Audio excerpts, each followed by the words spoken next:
Hi friends, నమస్తే. Welcome to Tiyana's kitchen Telugu. ఈరోజు recipe masala bun omelette తయారు చేసే విధానం షేర్ చేస్తున్నానండి. ఇది పిల్లలకి చాలా ఫేవరెట్ అని చెప్పుకోవచ్చు. పిల్లలకి లంచ్ బాక్స్లో పెట్టడానికి కానీ, లేకపోతే బ్రెడ్ మనం రోస్ట్ చేసుకున్న తర్వాత దాని మధ్యలో పెట్టి ఇవ్వండి. చాలా టేస్ట్గా ఉంటుంది. మసాలా బన్ ఆమ్లెట్ చాలా టేస్ట్గా ఉంటుందండి. తప్పకుండా ఈ రెసిపీ ఇదే విధంగా ట్రై చేయండి. హాయ్ ఫ్రెండ్స్, ఈరోజు మసాలా బన్ ఆమ్లెట్ తయారు చేసుకోవడానికి ముందుగా నేను ఇక్కడ 3 eggs తీసుకున్నానండి. ఈ 3 eggs అనేది పాలు కొట్టేసేసి ఇలాగ ఒక బౌల్లో వేసి పెట్టేసుకోండి. ఇప్పుడు మనం తయారు చేసుకునే విధానం చూసేద్దాం. తయారు చేసుకునే ముందు ఇది పిల్లలకి రేపు స్కూల్ ఓపెన్ చేసే టైం అవుతుంది. లంచ్ బాక్స్లో పెట్టి ఇవ్వడానికి కానీ, లేకపోతే బ్రేక్ఫాస్ట్లుగా ఇవ్వడానికి కానీ చాలా తొందరగా అయిపోతుంది. చాలా టేస్ట్గా ఉంటుంది. హెల్త్కి కూడా చాలా మంచిదండి. మనం తాలింపు వేసుకుంటూ ఉంటాము. దీంట్లో ఈ తాలింపు వేసుకునే దీంట్లో ఈరోజు మసాలా బన్ ఆమ్లెట్ తయారు చేస్తాం అన్నమాట. మనం రోటీ చేసుకుంటాము. రోటీ మధ్యలో చక్కగా అరేంజ్మెంట్ చేసి పిల్లలకి ఇవ్వండి. హెల్త్కి చాలా మంచిది. చాలా ఇష్టంగా తింటారు. ఎవరైనా కూడా కొద్దిగా ఆమ్లెట్ తిన్న వాళ్ళు కూడా ఇదే విధంగా తయారు చేసి ఇచ్చారంటే చాలా ఇష్టంగా తింటారండి. రండి, ఇది ఎలా తయారు చేయాలో చూసేద్దాం. ఇంట్లో ఉంటుంది చక్కగా. మనకి ఉల్లిపాయలు అన్నీ కూడా తొందరగా అయిపోవడానికి దీంట్లోనే వేసి చేసుకుంటాం కాబట్టి చక్కగా దీంట్లో వేసేసుకోండి.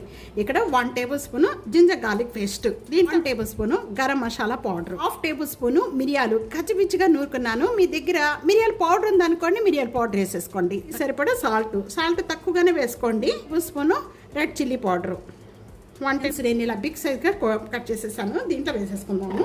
పచ్చిమిర్చి, మీరు పిల్లలు కారం ఎంత తీసుకుంటారో దాన్ని బట్టి వేసుకోండి. పిల్లలకి ఇచ్చేటప్పుడు కారం అనేది తగ్గించేసండి. పచ్చిమిర్చి లెస్ చేసేసేయండి. ఈ కారం బదులు మనం ఎలాగ కాలిమిర్చి వేసాం కాబట్టి అది కారంగానే ఉంటుంది. ఘాట్ లేవండి, అందుకని ఇలా వేస్తున్నాను. మునగాకు చిన్న చిన్న పీసెస్ కట్ చేసి దీంట్లో వేస్తున్నాను.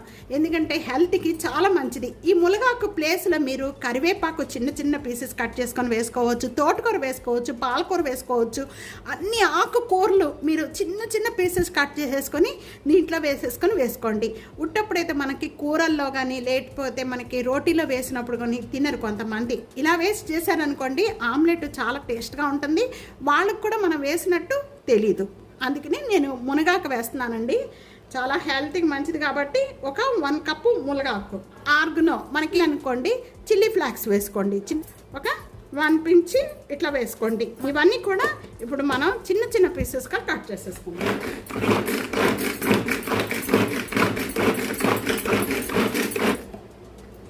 పీసెస్గా అయిపోయినాయి. ఇలా పీసెస్ అయిపోయిన వెంటనే కూడా ఒక బౌల్లోకి వేసేసుకోండి. ఇవన్నీ కూడా 3 eggs వేస్తున్నానండి. ఈ 3 eggsకి 1 ఉల్లిపాయ సరిపోతుంది.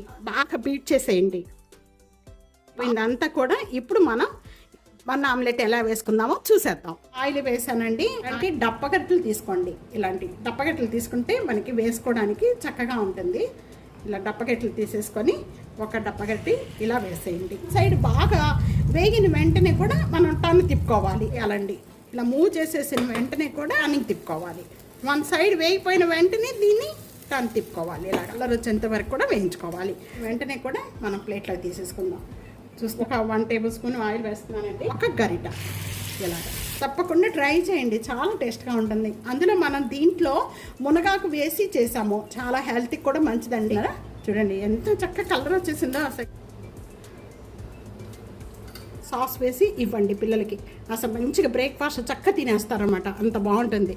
ఇదిగోండి, చూసారా కట్లెట్ ఎలా ఉంటాయో మనకి సేమ్ అదే టేస్ట్లో ఉంటుందండి. తప్పకుండా ఈ రెసిపీ ఇదే విధంగా ట్రై చేసి మీకు ఎలా ఉందనేది కామెంట్స్లో తెలియజేయండి. వీడియో 4కి షేర్ చేయండి, లైక్ చేయండి. టియానస్ కిచెన్ సబ్స్క్రైబ్ చేసుకోవడం అస్సలు మర్చిపోద్దు friends. Thank you for watching.